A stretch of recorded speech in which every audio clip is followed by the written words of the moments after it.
We are recording. We are recording now. All right. So we kind of want to begin with the end in mind. It's like generally a good philosophy. Sometimes you don't have that luxury, but here today we do. And the way that this is going to be finished up really is line weight and tone, and then erasing our construction lines. So we're going to use a lot of construction lines up here that are not going to be, part of the final. But the line weight is just spectacular in terms of, it's pulsing. It like starts thin, then it goes thick, and then it goes thin, and then it gets thick down here, and then it's darkest at the top of the knee, and then it gets thin down here. Anyway, the tail, there's not even a line on the top of the tail. It's like just a tone. So we'll explore that variation. Let's get the bare bones. Oh, bare bones. Would you say, Steve? I didn't, but I can, and that would be, are you doing this in graphite or color? Oh God, I know. It's such a good question. I think I'm going to do it in color because I'm going to use courage, and I'm not going to use cowardice. Not the pencil is cowardice. Well, does that mean that I am doing graphite? I have courage. It doesn't mean you're not not cowardice. Coward. It doesn't mean you're a coward. Thank you. Thank you. So maybe I'll start with a high intensity, but a very light orange because this is the kangaroo. Okay, this is so intense. Oh, whoa, nice. All right, so what I've noticed, and this is how like French Academy drawings were begun.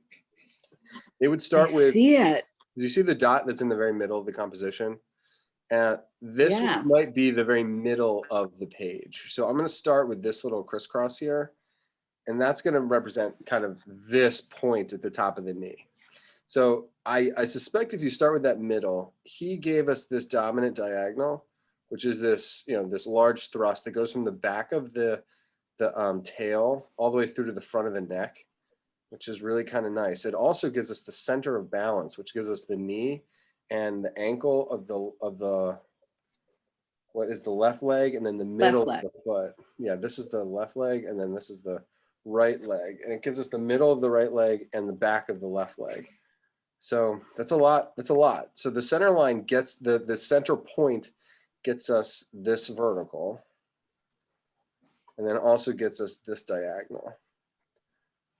I did not intend for this to necessarily be like a step-by-step, but it's like working so well, like I might as well. So this is the top of the tail, and this is going to be the front of the neck. So look at the distance between this point at the top of the knee. You might as well put that there too. Why not? At this arc for the knee. Look at the distance between the knee and the base of the throat. And I'm just estimating knee and the base of the throat. That's what this one is. Because if you look at the inner, there's 2 points that are separate here. The base of the throat launches another vertical. Wow. And that vertical is going to get us the front of the ear, the front of the belly. And then it doesn't look like it gives us much else. Maybe it gives us the middle of the toe down here. So the main problem with starting this way is that you've got all these marks and they don't look like anything. It doesn't look like anything. My orange marks don't look like jack. And I need them to look like a kangaroo soon, like really soon. So I'm going to pull the front of the neck up, and it arches, and it's going to hit this crown right here. So now I know where the ear is going to be. So in my own mind, even though it doesn't look like an ear, at least I know it's an ear. I can get the top of the head. Shoot. And then we'll get the eye socket into the snout. And then we have the bottom of the snout. So it's a trapezoid with a snout. We don't see the eye on the other side. We should be able to, but the right side eye, technically the left eye, is a pizza. So it's like a little greater than sign and then a curve for the front of the eye. Okay, give me this back ear down here, this piece.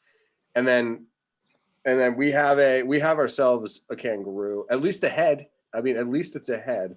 We know the nose is going to be right here. Okay. Cool things to think about. There's an oval for this knee and thigh. So if you look down here, this is his rear end, which is the bottom. So his rear end leads from his, his butt, where the tail is, up that thigh into the knee. We already know where the knee is. So we can get this oval down here. And then it seems to continue up into the belly, maybe. And then the base of his rear end, also because of the spine, is going to curve up through his back, and it kisses the base of his chin. This is the base of his chin. See the chin right here? He's like looking backwards. Yes, I made my leg bigger. I don't care. I'm happy. And it's so early. It's so it's almost impossible to judge. So, are you sure this is not an exercise in construction lines to the nth degree for me? Do you like construction lines, Stace? Or do you not like construction? I do actually. Yeah, I mean, I think it's pretty helpful. I'm gonna do the arms because they look super easy. So I go from the mid, near the knee. It's going to be probably elbow to wrist, wrist to knuckles, and then a little indication. And then we get the other hand that sticks out here, another 90-degree at the wrist. These are very overly simplified suggestions of arms and hands. Cool. I would do the tail, but I kind of want to do the leg first because I started with the thigh. So it goes hip to knee, and it's going to curve down from knee down to the ankle. And that knee to ankle looks like it's a little bit more of a trapezoid. And then the ankle to the ball of the foot, it's a kangaroo. So, his feet are able to lay flat on the ground, but when he starts jumping, he's going to move onto his toes. And this Achilles heel that I just drew is going to be where all of the pounce, all of the spring, all of that action is going to be. Interestingly enough, the variation, when I talk about theme and variation of curved line to straight line, there's the curve of the knee here, and that transitions into the straight line of the shin. On the other side, this artist gives us a straight at the top of the knee, and then a curve at the front of the shin. I don't know if that's going to wind up hurting later. Hurting us later, but the back of that leg is the very first center line that we made. So I need to adjust for that. Wish I had not put that line. That's okay. And then the other foot. The other foot is a ankle. This was the knee. I like to put a little spiral or a little dot for the knee, just for my own thinking.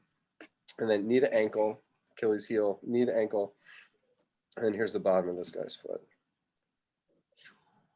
And in a classic kind of cartoon way, you must have these big toes, these long, and I think they do have claws. Apparently these things will kill you.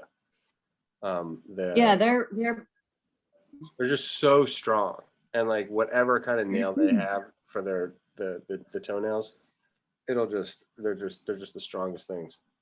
All right. Well, unfortunately, I'm running out of room for my tail. So if you're probably so far ahead. I kind of want to pull it the other way.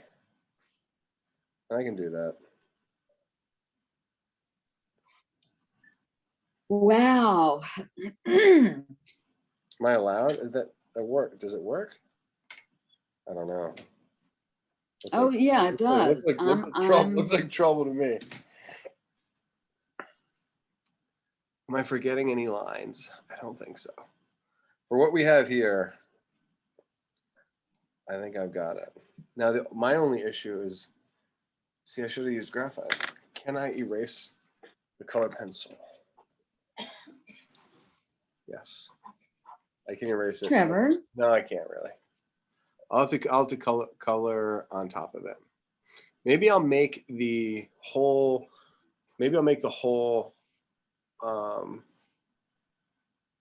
kangaroo orange, and then I'll use red for the lines. Yes, Stace? Is it possible for you to move the source over just a tiny bit to your right so I can see that bottom foot? Ah, thank you. Thank you. It actually disappears. It shows up in the next one though. I think I have a feeling Miss Foley is ready to move on to the next phase. Let me drop this one down a little bit. Make it a little smaller. All right. Turn it this way, that way, and a little bit further down. Okay, cool. All right. Lovely. Wow. Hey, Stace, you got the foot. Now what is our job? I'm gonna use the orange for these tones. There's like this epic like line on the top of the forehead. The echo of the gesture down his back. Oh, there's an indication of the forearm here. So I'm just looking at like, there's like a subtle gray blend. And if you're using graphite, just blend it out with the tortillon. Just like smudge that thing. Ooh, that's cool. So this little line that was for the pit of the throat, that's also now, it looks like it's the shoulder blade. Or like the shoulder coming forward. I should have done that with my red. Anyway, I'm going to use the orange for the tones so I can hide my construction lines, since I'm accepting the fact that I'm not going to be able to erase with the color pencils. And honestly, even though I can't erase, I'm still happy I did the color pencils. I can adjust. This is the inside of the thigh. That leg might be a little bit too large, whatever. It's fun. It's a fun little kangaroo, man. Where's my, ooh, that's, how dark is this one? All right, this is technically, the name of this one is Pumpkin Orange. So now I'm going to use Pumpkin Orange to define all of my quote unquote lines. You know, I'm gonna draw the lines. I don't know if that makes sense, but lines are usually like tick marks and glyphs that you use to like, are almost like placeholders. And then later on, when it's time to refine this thing, your lines need to be detailed and composed and considered as almost like objects in and of themselves. And and the best example of that is where I'm going to start, is the front of this ear at the top. And that's a thick front of the ear, and then it goes to a thin line. So that's where the lines need to be. When I say you need to draw the lines, that's how it goes. And this whole head offers us a full wide range of like line weight. So there's a thin line on the top of the second ear, very thin, keep it sharp. I already think I may have made that too thick. And then it comes down the side. Starts a little bit thin, gets thick at the curving part of the ear, and then thins out. And how you can go, guys, you can go back to old drawings, and I've done this.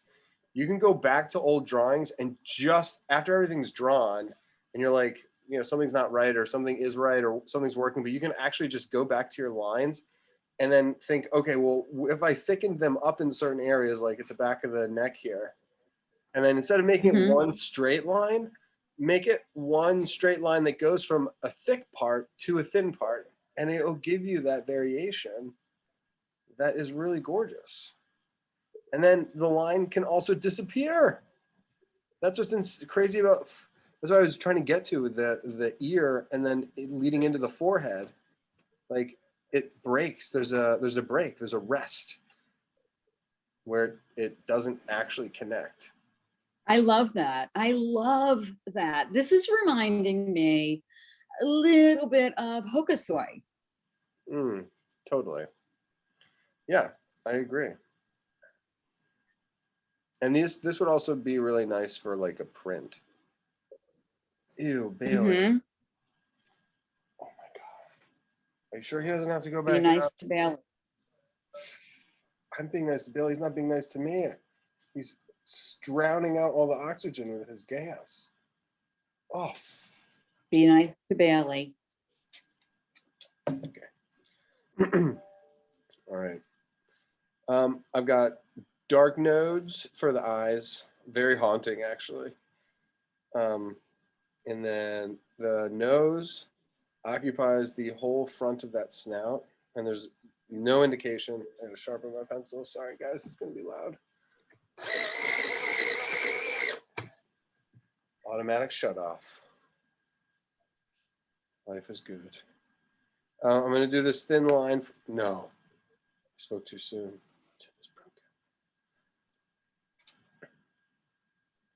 The way it made it even sharper. Oh, poor. I made his head too small. Now it looks like a thin. You know what?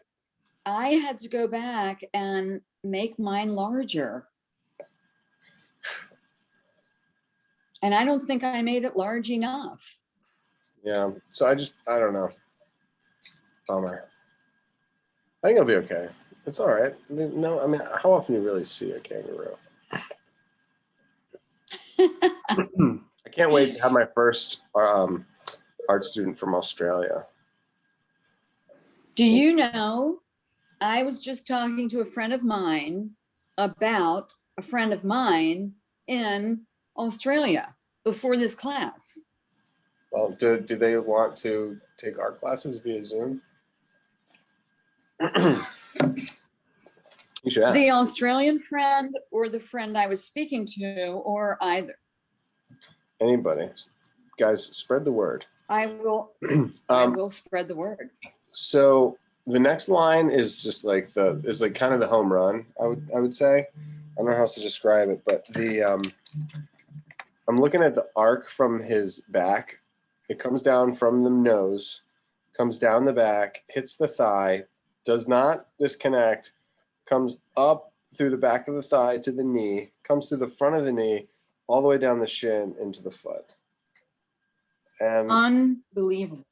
It kind of is. I mean, it kind of is. So it starts moderate, then it thickens up in the middle. Then it gets thin again towards the rear end. Thickens up towards the bottom. And then there's this abrupt change of direction. Gets thin again towards the middle of the thigh. Thickens up towards the top and gets really thick at the front of the knee. And then goes moderate all the way down to the base of the. Looking good. The whole front end of the arm, which is the deltoid, kind of scapula, shoulder blades, that line goes from the shoulders into the deltoid, then the front of the bicep, and then across the top of the forearm, down the front of the hand, and then angled back into the top of the hand. And then there's a little twist, no pun intended, but there's that 90-degree angle, and then a little curl at the base of the second one. So that's cool. Straight line of the chest, vertical of the belly, and angles back down to the base. This is where the pouch would be if it was a mom. They should have one where all these drawings of the kangaroo don't have a pouch. It's like the best part. Put a little Joey's head sticking out. All right, so I have to call what I call as an audible. So I had to change my sketch. And if you look at your tail, or the tail that he's working with, you have really powerful straight lines, and then that change, it turns into a curve. I'm going to reverse that, and I'm going to start with the curve, and then that's going to reverse into a straight. So I'm going to get the strength of this triangle, and then I'll have maybe even the light line at the top. Oh, it looks like a Nike swoosh. It's like a Nike. Yeah. A Nike It Kangaroo. does, indeed. It does. Guys, we are crushing it. No warning. No warning. Sorry about that. Well, I'll warn you next time. I just can't believe we have a full Kangaroo and it's not. We haven't even been drawing for half an hour.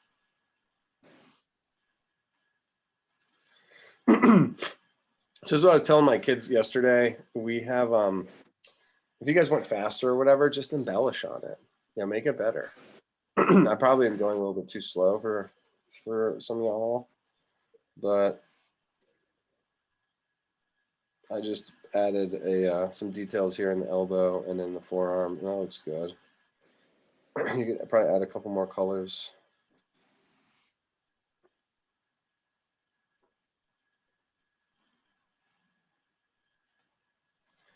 The line is darker when it's in contact with the ground. It's conventional, cliche at this point. As one foot was, you know, one knee was straight, it was curvy, the other knee was straight.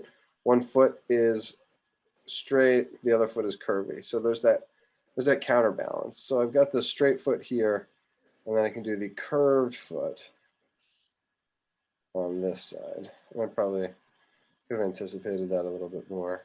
But it's fun when you get, you know, once you get used to the design thinking, then you can anticipate it.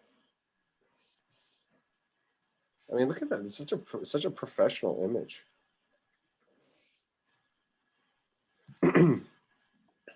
And maybe I'll integrate some of those red lines into the orange lines to give me just a darker tone in some of these, in some of the initial shading areas. I made my kangaroo's tail ridiculously wide. Does it look good? No. Oh. I have to figure out. Tail, I mean, I'm not into tattoos.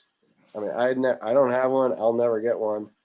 But if I did, I would consider this kangaroo.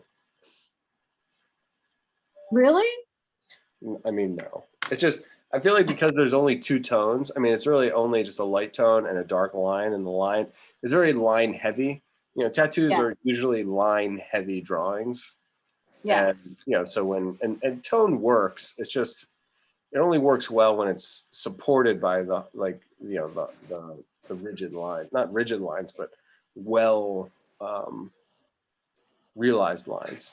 And this one certainly has that.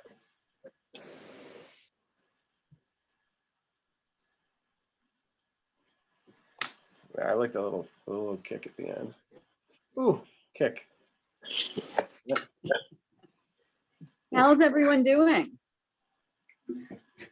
Yeah, were you guys done a long time ago? Anybody want to show it? Like share? So yeah, and today's gonna be a little more laid back. Not laid back, but you know, there's artistic license. It's not like we're creating under the weight of one of the greatest post-impressionists of all time. Kelly, you know, I didn't get that. That was a little too quick for, I'm not that quick. That's I'm old and slow. You gotta, all right. It's Julia. Hold that nice and still. Julia, I knew that. Nice. And down a little bit. Freeze. Julia, thank you. He's so cute. Yes, and I like him in purple. Is there anyone else who might want to show? I know it's early. We're not really finished it. Sorry, Estelle. I will look. Did you put something in the chat, Estelle? I didn't. No. Did you raise your hand? Yeah, I did. To share mine. Yeah, let's do it. Okay, But Oh, hold that a little bit closer to you. there you go. Keep going a little further and freeze it. And now I'm going to ask you to do me a favor and just move your hand up a tiny bit. It was on its tail, and I got to see that tail. Yep. Thank you. See, now your tail is wider and it looks really good. Estelle, I only have one way that you can improve it. Have a look at the belly. So there's like the knee that comes in front of the belly, which comes in front of the other knee. And it looked like it was a little ambiguous in the middle. I could be wrong, but just check that. A phenomenal drawing.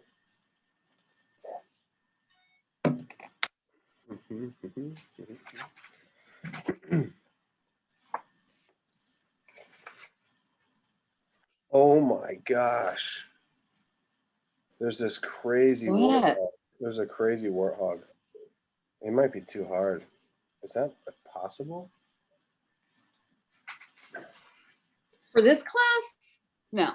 Who's that? No. Is that Sebastian? Stace, will you take a picture of that? It is Sebastian. Yes, Yeah. that's me. Cool. Yeah, stuff. sorry, Sebastian. Give me just a sec. Cool.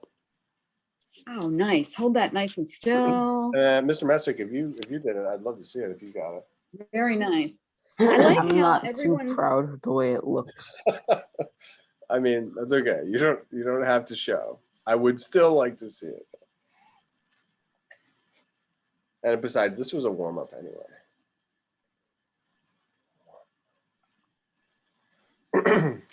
This is really, I like how interesting everyone made their kangaroo look like really strong and powerful. Look at that kangaroo. We're not going to draw that, but I just want you to look at it. I think it's hilarious. It's like a mouse rat kangaroo. Yeah, it's not the most flattering angle I've ever seen. No. May I see yours once again, Trevor? Yep. And like I said, that was your 1 minute warning. 1 minute. Yeah. What? Okay. I mean, you can take a screenshot. 2 minute, but you know, I reckon there is. I had a weird aversion to this guy's work at first, meaning I didn't like it, but I can tell that it's competent.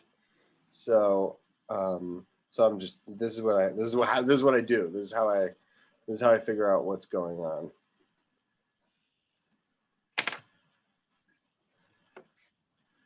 And it's interesting because sometimes it's easy to get to know the stuff that you're attracted to, and then it's also interesting to understand intimately what it is that you don't like about an artist's work. So sometimes you have to bite the bullet and think through some things, and you can change your mind that way. That's how I felt about ancient Egypt. That's how I felt about so many things. That's how I felt about drawing animals. I was like, I'm not even drawing animals. It's like, that's for. Really? Yeah, I was like all portrait. I was like Mr. Portrait Man. Huh. That's interesting.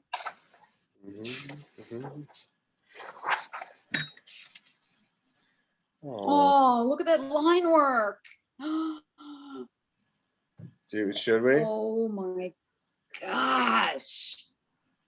Did you want to do that, Stacey? That's just, I'm going to work on my kangaroo because I'm so far behind, but I am really taken by that. Talk about line weight and movement and simplicity.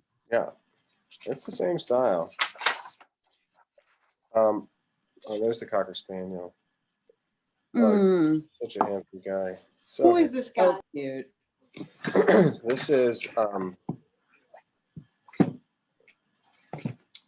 let's just go to the art. Let me zoom out.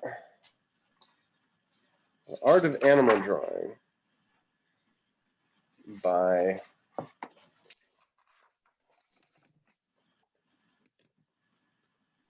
Ken Holgren. Construction Analysis, Action Analysis by Ken Holtgren. Holtgren. You can Google that.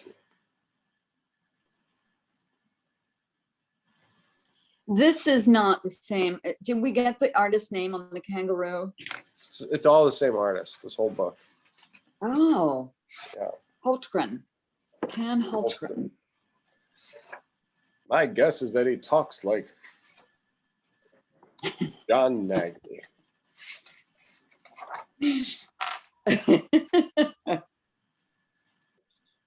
Well, you know, you never know. You guys got any requests? We got this. There's a crazy bear. Bear's really nice. A horse. I feel like you do horses all the time. There's a hippo. Is that a hippo? Good, good.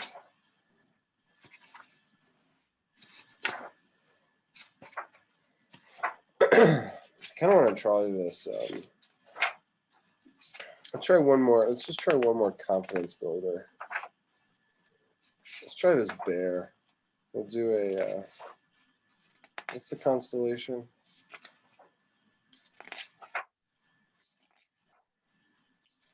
Oh, that donkey's kind of funny. Ooh. I like that. Yeah, young. What's a young? A colt. I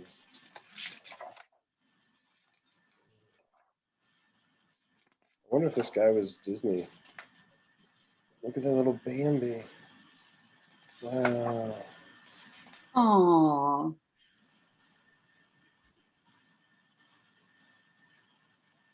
Oh my gosh.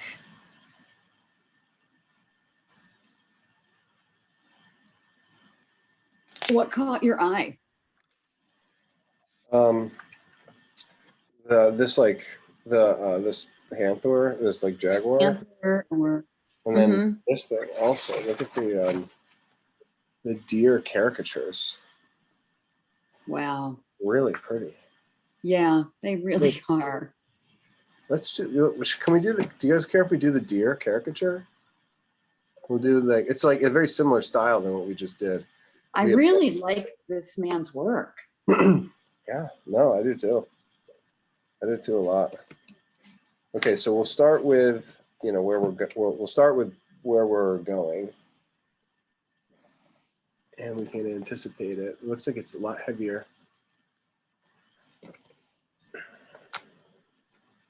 Please hold.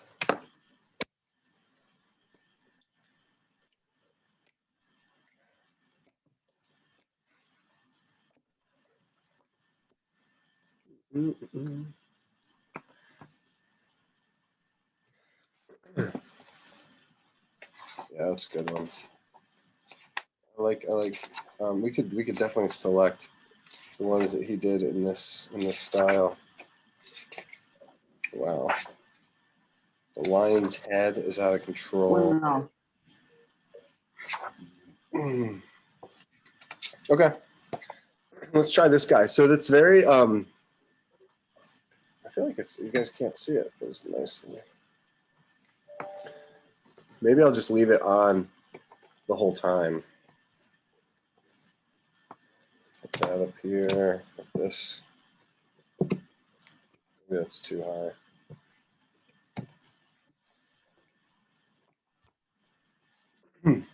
Yeah. We'll get it.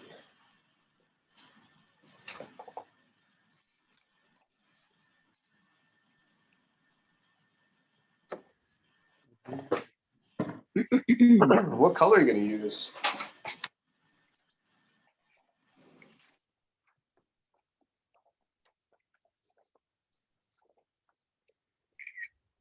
Is anyone else scared out of their minds? Sorry. Sweet. So I'm going to try the same format that I did last time where I used a lighter but visible color that I can then, that whatever color I come on top can dominate it. Graphite is nice because graphite can dominate other graphite. When you're using colored pencils, you just got to be cautious. Maybe I'll use the same, tones. Is that boring? You mean all of it one tone? No, like Is that what you're saying? I did orange into red last time, Oh, I see. but I kind of want to Yes. do purple. I'm gonna do a light reddish purple, like a magenta, Mhm. and I'm gonna come over with a dark, heavy duty purple.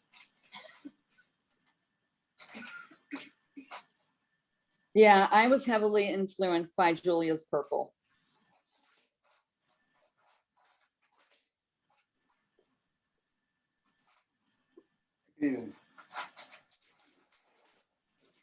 Oh yeah.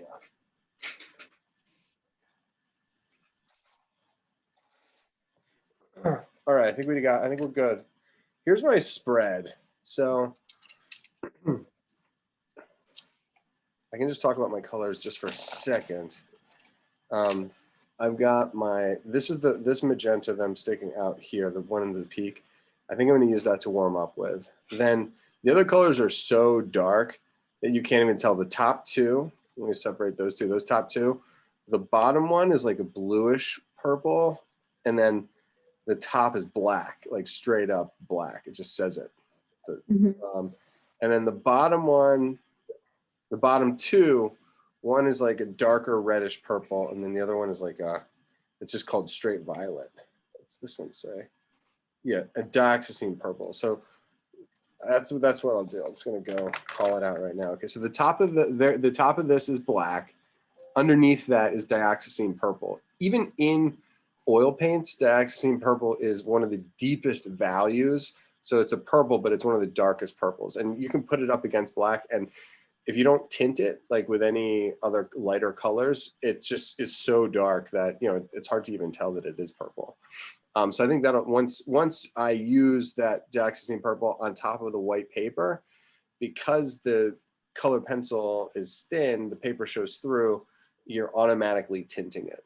Okay, cool. So I'm happy with this combo. And if I want to, put any dark notes in there, that's what I'll do with the black. Okay, so let me just make sure I'm getting enough room on here. I think I can move this ever so slightly. I don't lose. I like that there is a seeming connection between the the head and the ears of the deer and the kangaroo. I'm wondering I wonder if kangaroos are like Australian deer, but like in the same family, or yeah, they must be somehow related. They could be cousins. Okay, so one of the main angles I'm gonna look for is the angle of the scapula and the clavicle right here. And the reason I'm looking at that is because that's like the main thrust is like this S curve that goes from the rounded part of the chest, and it's gonna come all the way through what we call like the stand leg. So it's the leg that's in contact with the ground. And then, so if we can find this angle and then the S curve, then we can build the head off of the base of the neck, which is that angle. Then we can add the rib cage, and then we can add, arms in the front. When I say arms, I mean elbow to wrist, wrist to knuckles, knuckles to fingernails, which is basically the hoof. And then the back legs, we can go hip to knee, knee to ankle, ankle to the ball of the foot, and then the toes into the hoof. So that's what we've got. The top axis up here where the tail comes off, that's going to be the base of the pelvis. The spine is concave, which is perfectly fine. So here we go. I just got to make sure when I lay in my angle here for the the clavicles that it's not too close so that my feet can still fit on. Okay, I'm feeling good about it. So there's this long S curve, and if you make this S curve longer, you're just going to get a bigger, more elegant, more graceful, more lively deer. So I wouldn't feel bad about having this long gesture, and you can follow it, and it can even, you can almost, you know, bring the curve up into the back of the neck up here. So front of the clavicles, front of the shoulder to elbow, and then the elbow comes across at this 90 degrees. So we're almost using a rectangle from elbow to wrist, wrist to knuckles, and then the hoof. You know, that was that, to put that arm in there, I think may not have been the best judgment, because usually, you know, when you start off with these abstract marks, you really want to get the head, so you know what the head is doing.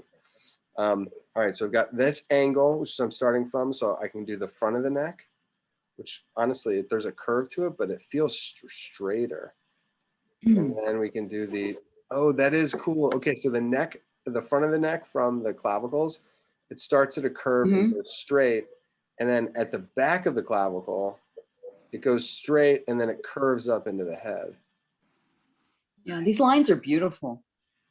Yeah, yeah, yeah, they really are.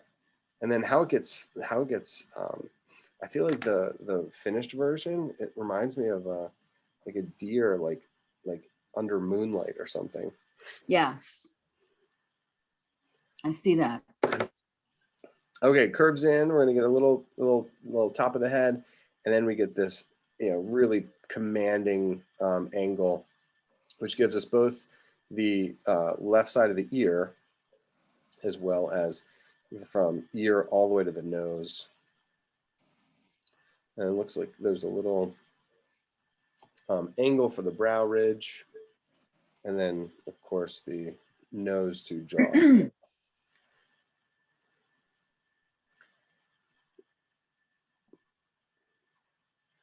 So the ear that we just made from that straight line in the curve, that's the left side ear. Now we need to do one behind it, which is the right side. And that one is made like a leaf. I was showing my class this morning, we were doing this foliage, like imagine, sorry, Julia. Yeah, we're doing this foliage, and we were looking at leaves that sometimes are concave and convex in the same leaf, you know, like almost like these shark fins or like teeth of a saw. And then there's other kinds that are convex out on both sides. So curve and curve. And, you know, the ear here is kind of in the same thing. It's like there's an S curve, you know, and then, oh, and then the last one was you can use an S curve and an S curve. So you can use two S curves to get the leaf. S curve to the leaf and then S curve to the leaf. And it's, you know, each one of those, both concave and convex, and then two S curves. It's, you know, it's great. It gives you three different ways of drawing leaves on three different trees if you needed it. Anyway, this ear is made up of, I used an S curve and then an arc, but it looks like he used, you know, two convexities.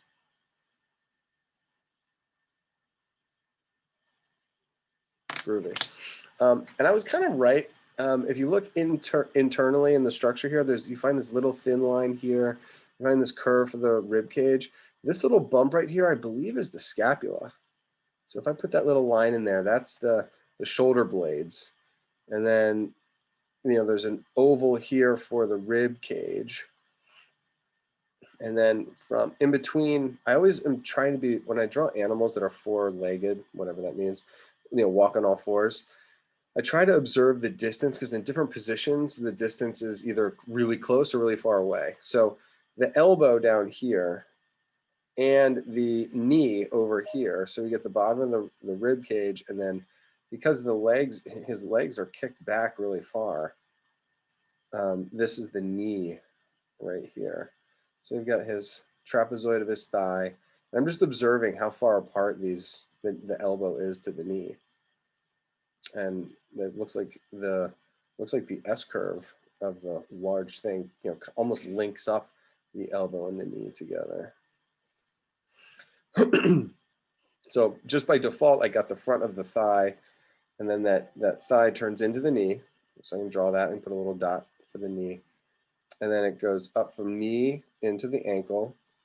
And this artist loves to use a hard angle for the ankles on these hard angle for the ankle.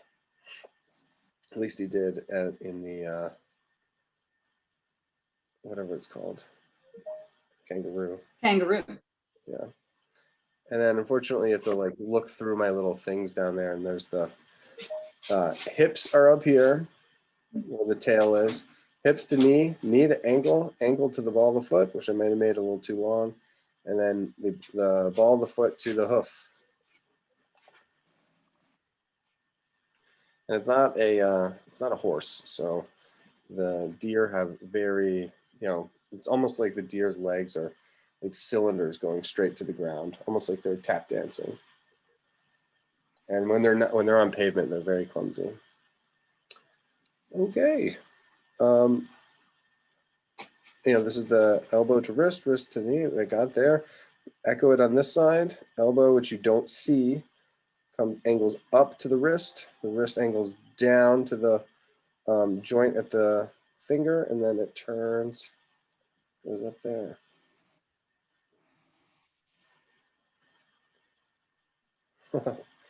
He really gets the prancing, the leaping over of I could just see him leaping over a fence. If you've ever seen these deer just like jump over these enormous, they can jump so high, like with no effort. And so we did hip to knee here. Unfortunately, we don't see the knee on the other side really, but you can see knee to the ankle, this Achilles heel, and ankle to the ball of the foot, and then he's standing down here. So the gesture, our first gesture, becomes the front of the leg, whereas the anatomy of that leg is really defined on the back side of it. Really pushing up. And I extended it a little bit longer, which is a-okay. This little tail. The tail looks like a little wave to me.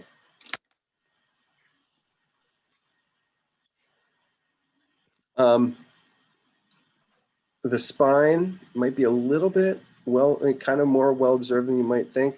There's the little haunches, so it's like a little transition from the neck into the rib cage. You got a little bump in the middle for the rib cage, and then it seems like there might even be a little bump at the base of the tail. So yes, it's one line, but there might be some slightly more well observed details in the line. I have to drop this down. So now we have 3. Now I'm thinking, I wonder if I should redraw it. No, I'm not going to redraw it. We don't have that. Now it's a coloring exercise, and the whole deer is switched into 3 things, maybe 4 things. Let's just call it 4 things. So when I say 4 things, meaning every part of the deer is either going to be a line, like the front of the neck and the spine. It's going to be a black shape, like the top of the nose, back of the head, back of the neck, the elbow leading into the scapula, the whole black section that leads into the rib cage and the thigh. It's going to be white. So the top of the thigh, the top of the back leading into the shoulders, front of the neck, base of the chin, and the jaw, that's white. And then you have these, elegant hatch marks, which transition you from the dark zones into the light zones. So you can call those transitions, you call those midtones. So you could do 3 separate colors. So you could do the color that, the lightest part, which would be the white part. It could still be a color, it could just be a light. And then you could do the transition, which would be the striped parts. And then you can do a dark, which would be, in this case, the black part, because it's an ink drawing. This whole thing was made to be printed inexpensively, meaning no color. And there's no color in the whole book. It's all black and white. But that doesn't mean we have to live like that. So in theory, you want to subdivide your picture into 3 tones, 3 colors perhaps. And I have chosen the light part, which is my mulberry. I didn't know it was mulberry, but it's mulberry. Then I decided I would go for a dark purple, which I believe I subdivided into dioxazine purple. And then I have my black, which is just the darkest cool neutral. When you get black from the manufacturer, usually it's an ivory black, which leans towards blue. It is so dark that it's unidentifiable, which is why we call it black.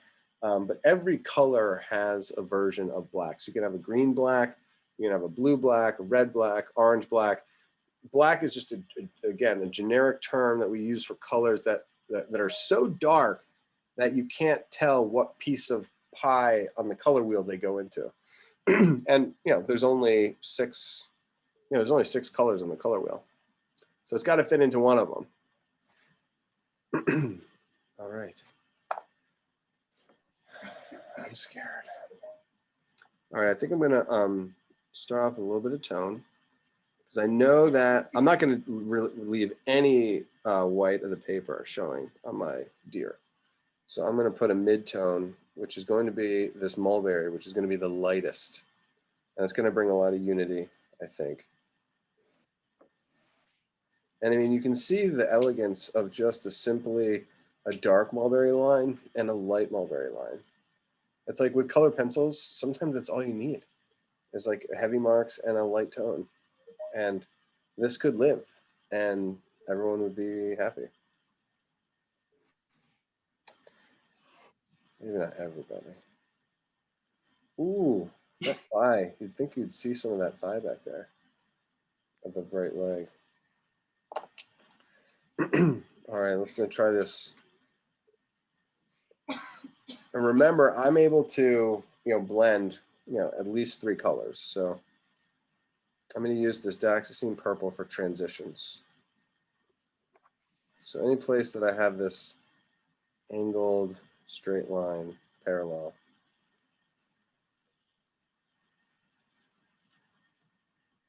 And I think it will hide a bunch of my construction lines and possibly even some of my mistakes.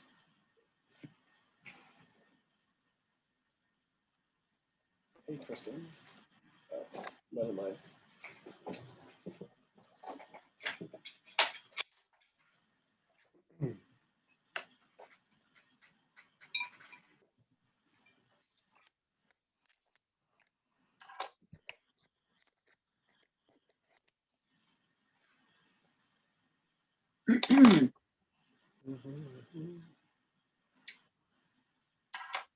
And hopefully, if you guys are going a lot faster, you can frame out your picture and fill out the environment. And if I'm going too fast, just let me know. It is interesting how many striped, it's kind of like transition areas there are. And I think I'm going to go a little bit easy on the black. I may come in and continue to push the darkness with my purple first, and then maybe even move the purple into some of the line weight.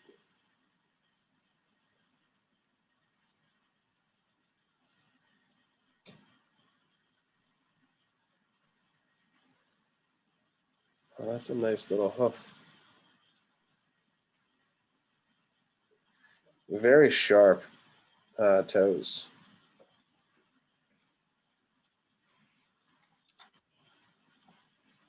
And they really love to eat flowers.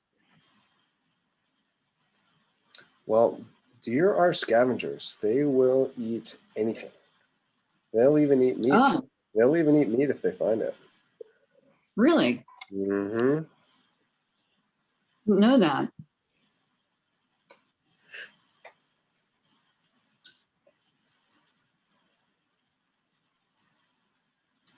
I won't tell you how I know that. I'm glad. Don't need to know. Okay. It's all right.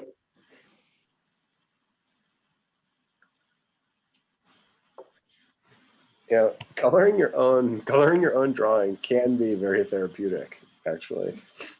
It can be stressful too, but just coloring somebody else's drawings in a coloring book also feels really good. So when it's somebody else's drawing, it kind of takes some of the pressure off, and you have kind of this like easygoing kind of feel about coloring. At least I used to, and try to maybe even attempt to get into that mode a little bit. Almost remove yourself from the fact that you made the drawing, and imagine that you're like coloring somebody else's sketch, and just taking yourself out of the equation kind of can relieve the pressure if you feel any pressure. I don't know. I feel pressure because, well, I enjoy what I'm doing, so, and I want it to look good. I probably shouldn't, for me it's a high stakes game, but it's all pressure I put on myself. Ooh, look at that gorgeous curve. Oh my gosh. So this back thigh has this beautiful roundness. And then, this jagged angle, at where the thigh transitions into the belly.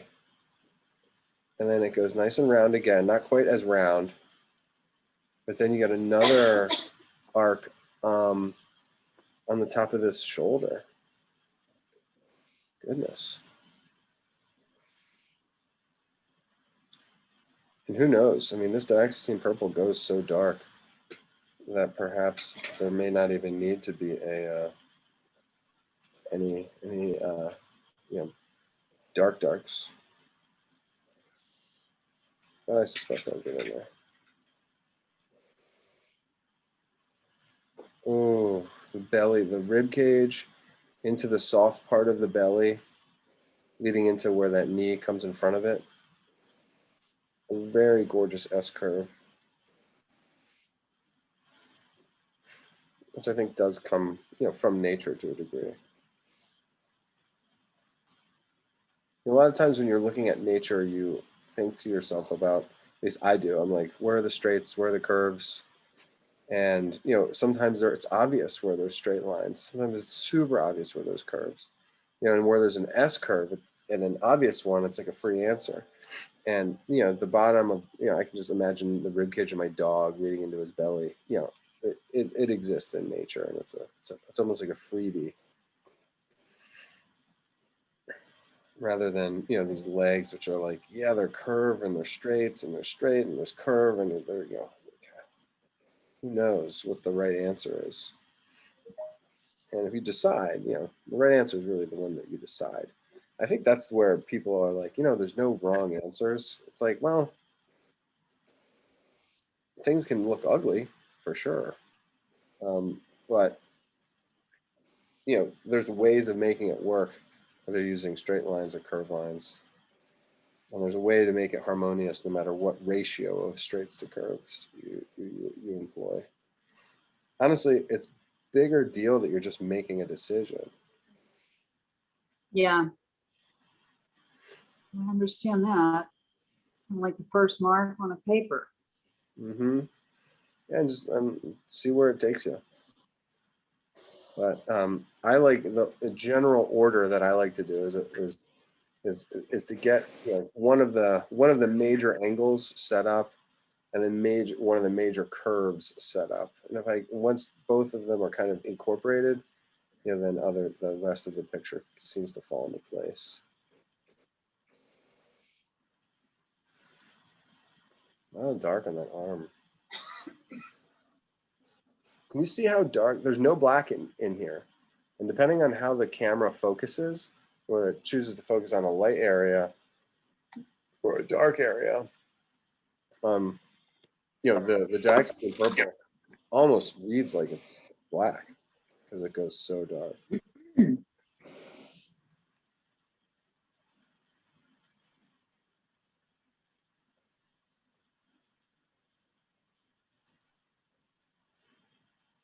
Is that black that you're using, Trevor? No, it's not. It's that's the purple. Okay. And I think it may have been a fail to attempt to go that dark with the dark scene. Let's see if I can clean it up with the actual black.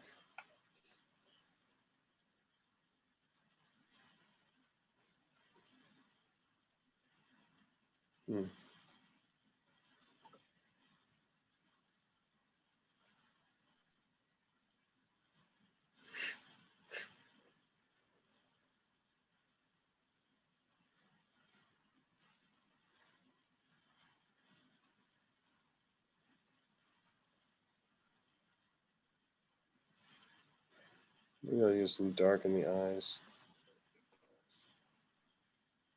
I think that helped.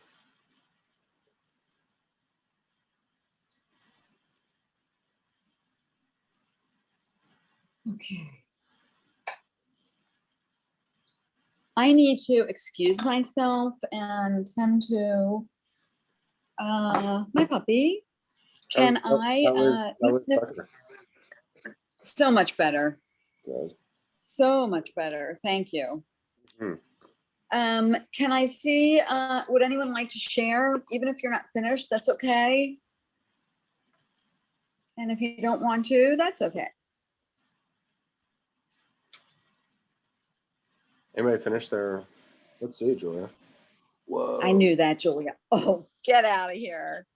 Hold that a little bit closer to you. It's a heck of a page. And like an inch and a half, an inch and 3/4, 2 inches closer to you. Yes. There we go. Wow. Yeah, dynamite. Just dynamite. Beautiful. Beautiful. Anyone else? Oh, there we go. Sebastian. Okay, hold that nice and still for me. And freeze. That's great. Nice line work. Movement. The prancing is such a. Yeah, nice movement. Let's see it. Mr. Messick. Yeah. Oh, a little closer to you. Yes, and freeze. Thank you. Yeah, this movement, you all have really captured that so nicely. So nicely. Estelle, would you like to go? Lonnie, how about you?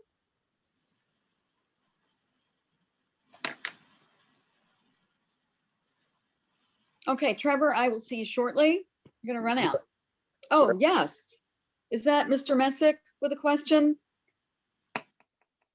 No, sure I have to go get more water. I was saying I'll be right back. Oh, sure. Of course. All right, sis. Well, if you get done, we'll be here till 6. So. Great. Great. All right. This will be a 2-minute warning.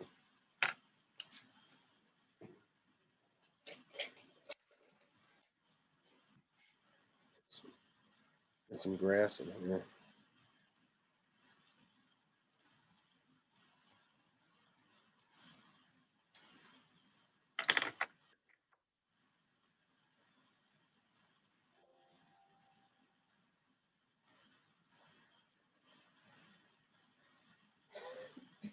Oh, that's not mulberry. This is mulberry.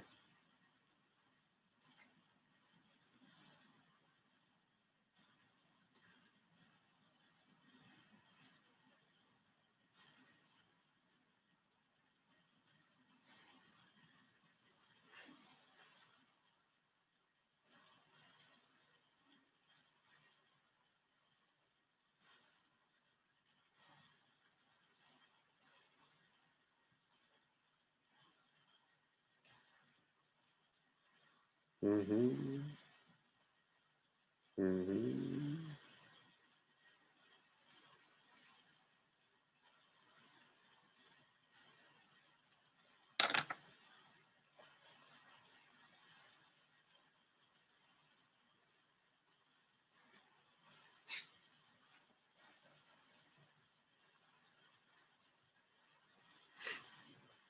Yeah, I don't even know if that works.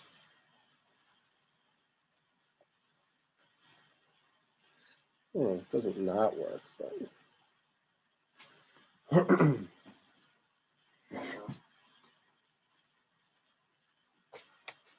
if I should just blend out all of these darks into the mulberry.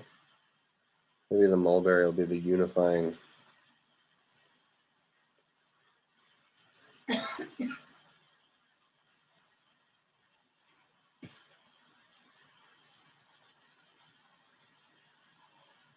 That's helping, I think. Who knows? Sometimes you can overdo it on color pencils. This might be an example.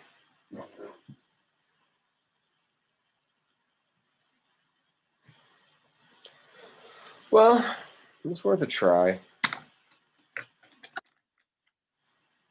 don't hate it. I was expecting a little more.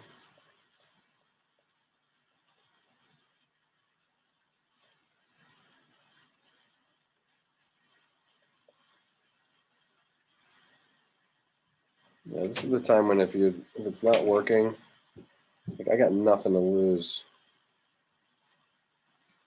So.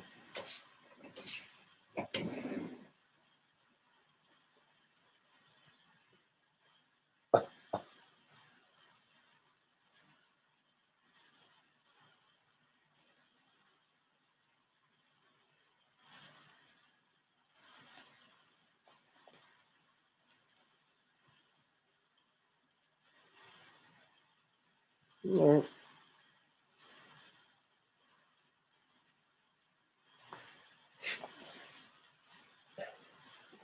right. You guys got any animal requests?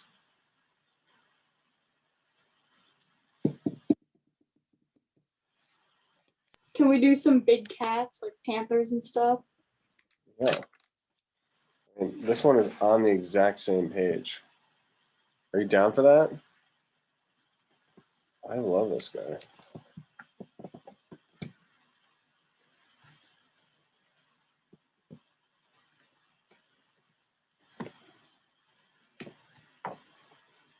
All right, we're gonna have to come up here like that.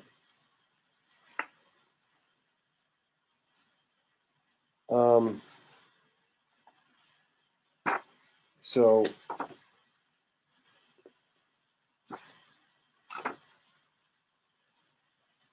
do you want me to show this whole page and you guys can draw whatever you want?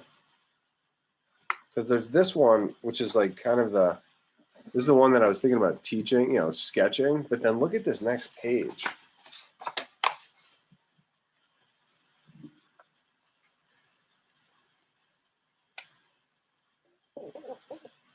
There's a bunch of really cool views.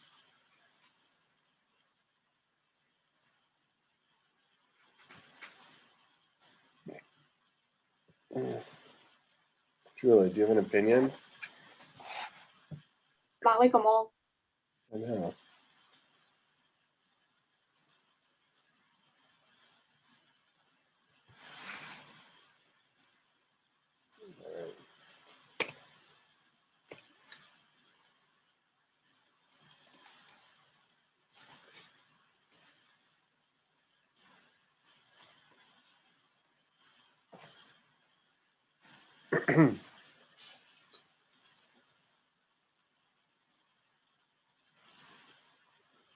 I have to draw one of them. Do you want to take a screenshot of this though? Let me straighten it out. Okay, take a screenshot of this one. Did you get it? Okay. And then we've got this one, which is also really great. Thank you. And this is the one that I'm going to teach because this one is just so good. It reminds me so much of the of Battle Cat. My childhood cartoon favorite was He-Man, and he rode around on Battle Cat, and this was like a very similar pose. I'd studied big cats for a while. All right.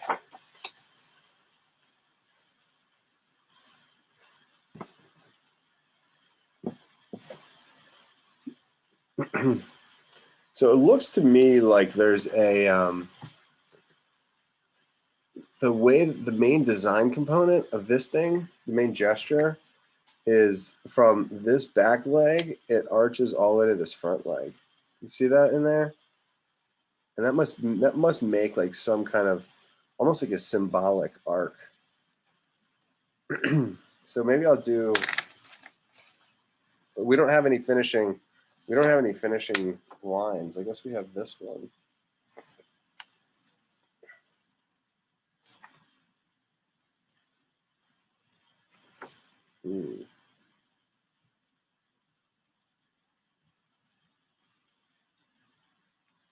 Let's do this one first.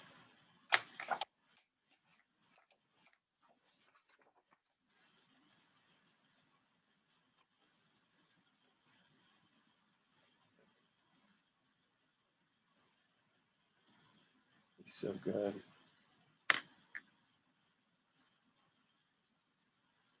I could do purple with this guy too. That would be sweet. I'll do purple.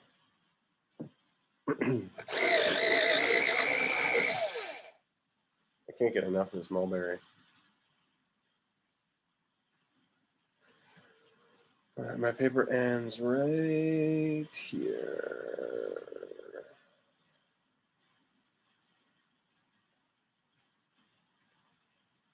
Cool. Lonnie, did you do that last one?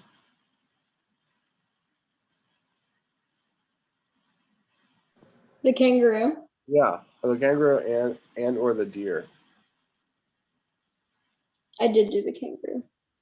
Cool. If you could text it to me, that would be awesome. Your screen's a little on the smaller side. Okay, let's fire this puppy up. This kitty, I should say. All right, I'm gonna run my arc rainbow. And then I'm gonna say a prayer that it fits on the page. I'm gonna make it a little bit smaller.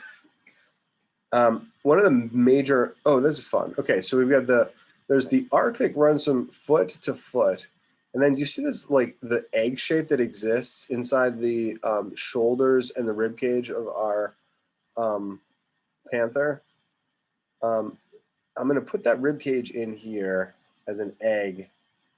And then really quickly, the corner of this egg is going to be that same line that we used for the deer. And that is the clavicles. So out of this angle, and I made it, damn it, excuse my language. Darn it. I just can't, I can't erase colored pencils. So all my mistakes have a higher degree of frustration. All right, so I've got this angle, and then I'm gonna do from the base of the neck, I'm gonna arc it. And then in the front of the neck, it's way smaller. Ooh, God. Then we have this jawline. Wow. And look at how the rounded jaw, just like a horse.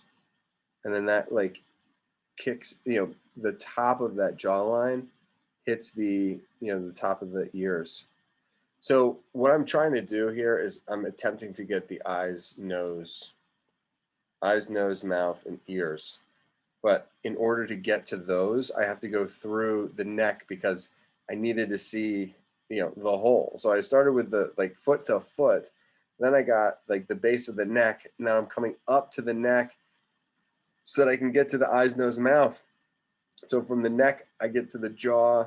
The jaw leads me through, like the jaw line, the curve up to the ear. And then the bottom of it leads me to the chin. And now he's got like a growl, like a Teenage Mutant Ninja Turtle. with like the corner of the mouth like this. And then from mouth to nose, it's a straight line at the snout. Then I get a triangle for that nose. God, is this like the worst drawing I've ever made? Maybe. So if you feel that about your drawings at any point, know that it never goes away. Okay, so yeah, that triangle, I gotta erase it. No, I'm not gonna erase it. I'm just gonna go with it. So I went from the short neck to the jaw, and then from the corner of the jaw down the jaw to the chin, and then I'm gonna get that chin leading to the mouth where he's growling, long snout, triangle the nose and profile, nose to the eyes. Finally, I get the eyes. Little arc leading into the pie shape of the eyes, and then the brow ridge, and then that brow ridge should lead us back to the back of the head where we get the ears.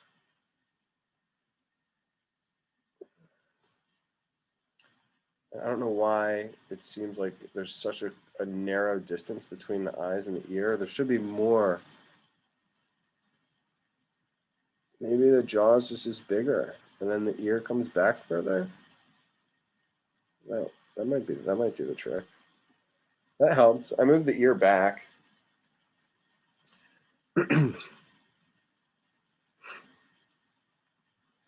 Cool. And then because the head and the ear came back, the length of the top of the head came back, eyes all the way to the back of the cranium, and then the base of the neck. So the neck's going to be higher, which I'm okay with because it fits on the paper. Just got a shape for the neck. There's this crazy, shoulder blades up here.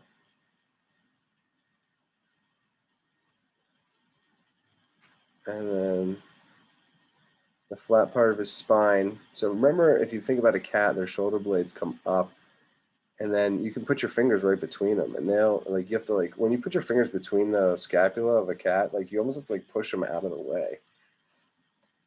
And that's what this flat part is like spine before rib cage, and then you get rib cage up here. So you get this length of the curve to the rib cage. And then, it's spine. There's the small ribs that'll be down here. And then the mass of the rib cages are oval, which we know about. See this little arrow shape right here? That's the anterior superior iliac spine. That's a fancy word for hip bone. So we'll put the arrow, which closes off the spine, the visible spine, because the hips are coming in front of it. So the hip bone comes up here all the way down so you get to the gluteus maximus, which is small in four-legged creatures. You trade muscle for the gluteus maximus for this massive thigh back here. Now we pick the spine up again, of course, because the tail. Because of the tail.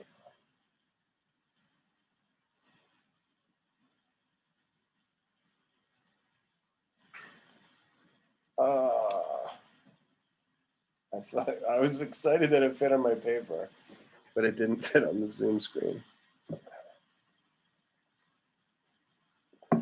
Looks like my guy's gonna be a little bit longer. It looks like his legs are gonna be a little bit shorter. So I don't know if I might try to bend his legs a little bit more. We shall see. So when I'm drawing animals in profile, I like to go from head, the nose, which is the furthest, and I like to travel the landscape down his neck into the scapula, into the flat part of his spine, curved part of his spine near the rib cage, the curvature of the pelvis, and then from the pelvis, might be even a little lower, into the tail. And so we've gone from the nostrils all the way down to the tip of the tail. And it's just a good set of string of information to accumulate and feel good about. And then what we're going to do is add the appendages to that. So the main, when you draw humans, what you look for is the head, the rib cage, and the pelvis. So when you're drawing animals, it's really not that different. So you have the head, which in this case looks almost like a trapezoid, and then the neck is more prominent. In humans, the head tilts forward. The chin and the pit of the neck are almost lined up. So you might see some of the neck on the side, but it's a minor feature. Necks become way more important in profile in humans, just the same. We got this mass of the rib cage, and then the spine, which is linking up the rib cage to the pelvis. Those are the three major masses: head, rib cage, and pelvis. Now, off of those masses come the appendages, which are arms and legs. So if you think in those terms, now it's not that hard. I mean, think about this jaguar's arms, not with a collection of marks, but like as arm anatomy. So you have the scapula back here, and then just like in humans, you got bis and tris. So bis are the front. That's what this is the bicep in the front. And then you come down the side, you get a little elbow. Coincidentally, it uses the letter L to create that. You have the triceps in the back. So this is the elbow, and then you go elbow to wrist. So to fit on here, I'm changing my angle. So I got the egg shape of the forearm muscle, just like we have. That's going on here. It's going to transition into the wrist. A little notch down here. And then the paw, it's going to fit on the screen, but you have to like know that. And I'm going to draw it on here for you. So the wrist ends right here, and the toes are right there. So what's in between the base of the wrist and the toes? It's the palm. It's the palm of the paw. And so we get the wrist right there, and we get a little rectangular trapezoid for the palm, and then we'll do the toes. And I'm going to make them almost like cliche toes, and I'll even give them claws so that there's no question about what they are. But the great missing piece of anatomy in humans is often the wrist. In animals and in cats and in dogs, it's this little section which goes from between the wrist and the toes. And it's the palm. They have palms too. Okay. What I was talking about before was the elbow to the knees. And this is the knee back here. I'm going to put a little spiral there. I even color in the L. The elbow is like, normal. So you get the round part of the rib cage, which is very structural. It's the sternum. It's the ribs themselves, all the muscles that are associated with abdominals. And then it turns into the very soft and vulnerable portion, is the soft underbelly of the cat. And then the elastic skin that is very malleable, just like in our thumbs. Like we have all this loose skin in between our forefinger and our thumb, because there's so much movement that happens, extreme movements. And when the animal runs, they need this loose skin in this transition area, and that's why there's no bones. And that's why all your guts and everything are like so movable and squishable, because that's where there's compression and expansion, Imagine just like the way these guys run, like full stride, tight, and like you can imagine the cheetah. I always take pictures of the cheetah when the legs are in front and then his front legs are in back, and they're like drastically overlapped. Yeah, so that's good. We got this. I closed off. You can see he does it here. He actually closes off the pelvis, so that he can visualize the femur underneath the skin there. And I think there's another. He does some internal anatomy. I don't think necessarily on the cat, but he does do it on the bear and some other very interesting animals. So just know where that pelvis goes, and then we'll get the knee, and then the back of the thigh. So it's almost like the leg makes one big enclosure, but there's a nice egg in there, and then it goes from knee down to the ankle. And just think about how he made that. He really emphasizes the Achilles heel. and the thinness and the tension of that tendon as it turns the corner into the paw. It's really spectacular. And then ankle to the ball of the foot, and then the ball of the foot into the toes. And I'll do one extra toe.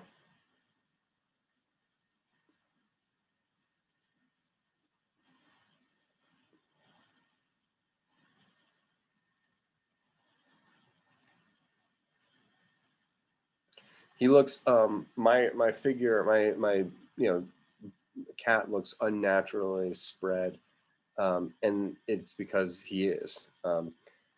The legs that support it go from elbow down to the wrist, and then wrist to the ball of the foot, or the ball of the toes, fingers rather, and then the fingers themselves.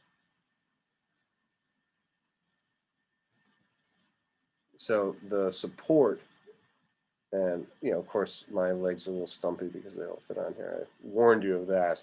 So this leg is going to look a little awkward because of how it's condensed. Yeah, maybe I'll just make it a little bit bigger so it looks like he's lower to the ground. Awkward.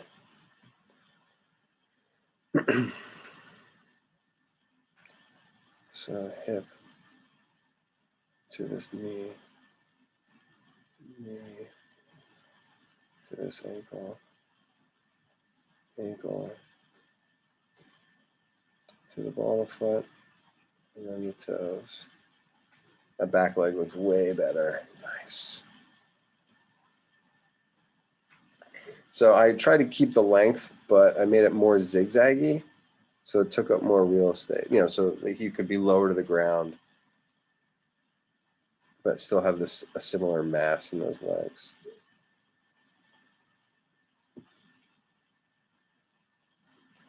Do it for the Zoom.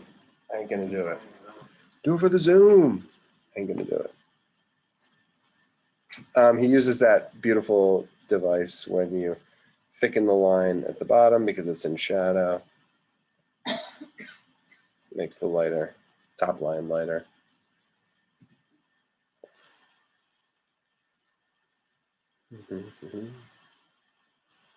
Seems to be some internal anatomy, but not much. Ooh, I think I drew this with the horse last week. Remember we had the trapezoid for the horse's head, and then I talked about the mass of the sternocleidomastoid, and then it had this nice throat. There's like the line of the muscle and then the throat. This is the line of the sternocleidomastoid, and then he's got this little throat. Nice. That's what's happening in the neck there. Also very, when the head is large and cantilevered off the body, the thickness of the neck is just going to be really grand. It's going to be very, very strong. I mean, just think about these elephant necks. And it's not bad. I mean, it's not like it's not painful. It's like they've adapted. The muscles have grown and developed, and they pass along strong neck muscles so that they can, continue to be comfortable. So you look at these, these creatures that live in, extreme environments, like in the cold or something, like penguins or polar bears, and you feel bad for them. They're like, no, they like it. They figured it. Their bodies treat them well, and there's no weather that is uncomfortable if you're prepared for it. If you have accommodated weather conditions, even if it's the coldest or the hottest, you can enjoy it. Well, I don't know about that. I could be in It's heated just a gloves, matter of whether heated- you're prepared. It's a matter of preparation. heated boots. I don't know. Heated boots. This is sensational. How do you like our big cat? I do. You like it? And I like the fact that you added the claws. It needed them. It needed the claws. I agree. Absolutely. And yours is ready to pounce. Yeah, he's lower to the ground. He had to fit in on the. He had to fit in the screen. Well, I like the effect. Thanks. So I'm hitting up some dark lines as well as some actual shadow lines. Actual shadows at the bottom of the tail, actual shadows underneath the belly, actual parallel shadow lines on the far legs to push those back. Inside of the armpit, always a deep shadow in there. Not always, but usually.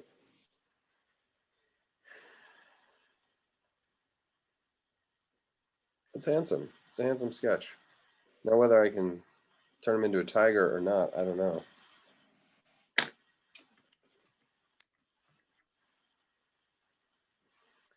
If I want to make him a panther, should I just color the whole thing dark? Black. All black.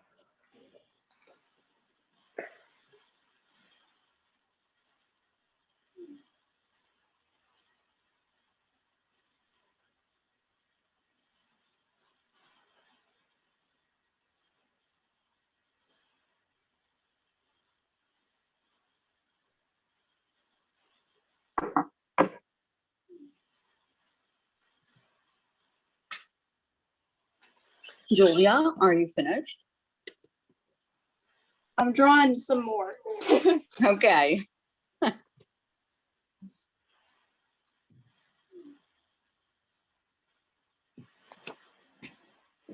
Yeah, I'm using the mulberry lines as just construction lines, and now I'm going to try and shore up in the last few minutes here. Get some of these.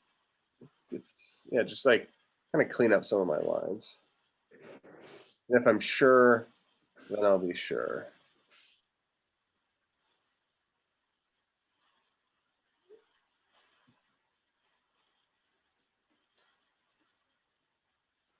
And you're saying that's not black? No, this is black. Oh, okay. I'm running out of time, so I just wanted to get even a little bit extra. Mm-hmm.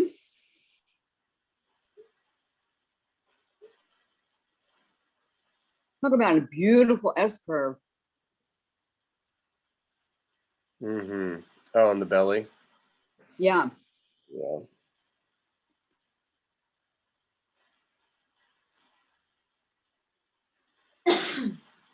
Ooh, bless.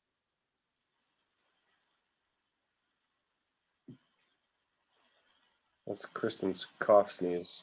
Oh.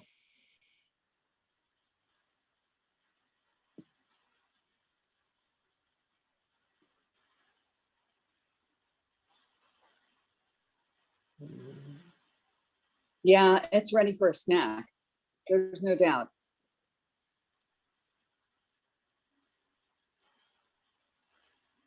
All right, 2-minute warning, and then we'll do a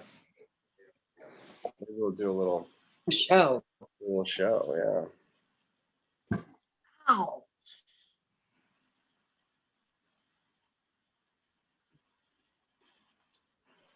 Yeah, I like that. The two drawings feel like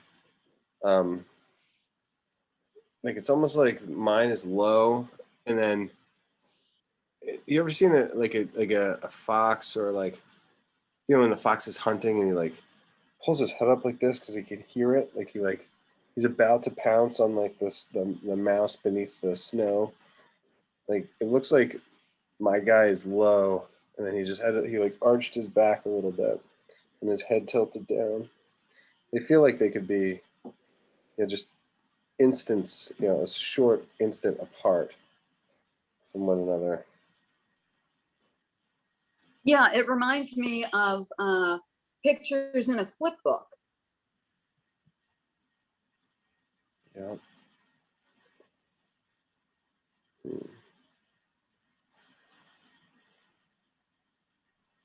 I shouldn't have drawn with the colored pencil.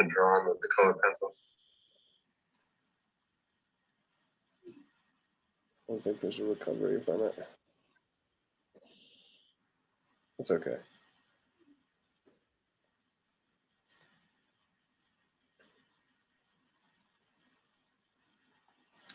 I do like the Yeah, fact sometimes. that a front plane to the toe. So the toes are a little blocky, and I've seen that. Mhm. I've seen that in other when I've drawn big cats before. It's helpful.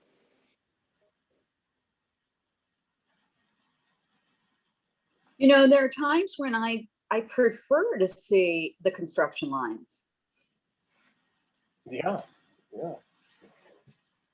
And I think that in this drawing, it just emphasizes movement. That might have been a mistake.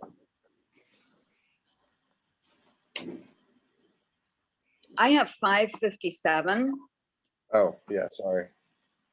I will. Let's see, Julia. Looks like you're ready. So while we were doing the deer, I actually, by coincidence, I had already done some of these guys. I did those ones. And then I'm in a gesture mood today. So I drew that one. I took the most time on it, but I drew a couple of others again. Oh, cool. Hold that a little bit closer to you. Oh, very cool. Nice. Thank you. Wow. So nice. Anybody else? That was great, Julia. Thank you. Yes. Lonnie, how'd you do? It looked like you were crushing it.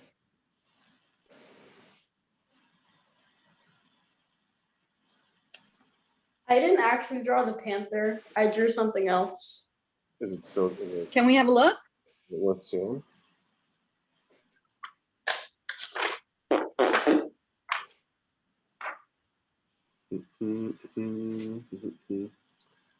Stop sharing.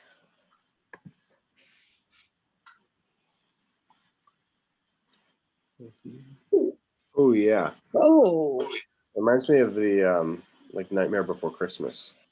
That's what it is. oh yeah. That's a lot. Yes. Next Talk Tuesday. about movement. That's Tuesday night, full moon. Is it? Yeah. Mr. Messick, let's see yours. Yeah. Come on. You can do it. I'm just not feeling it today. Sorry.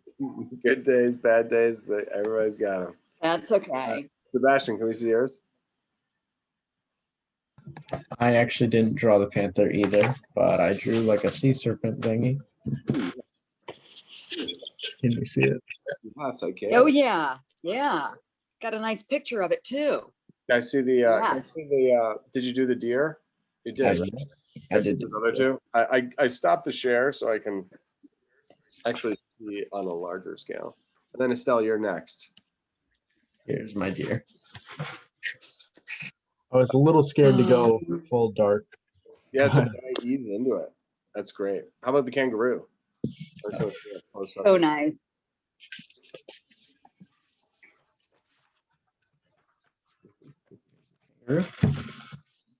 Oh yeah. This one I thought was a little more cartoony, and I kind of liked that. Yeah.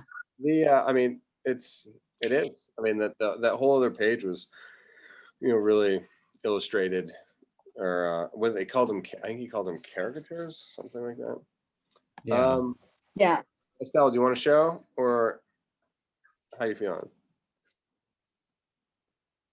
And if the internet's not working, you can also text message. Ooh, Lonnie, I got it. Nice kangaroo. Oh, did I miss someone? You got it. Unless. Oh, did someone just text you? Good. All right, guys, I'm gonna go cook up some chicken thighs. Trevor, thank you so much. You're welcome. So much. Have a wonderful Have a week. good night, everyone. Bye. Bye.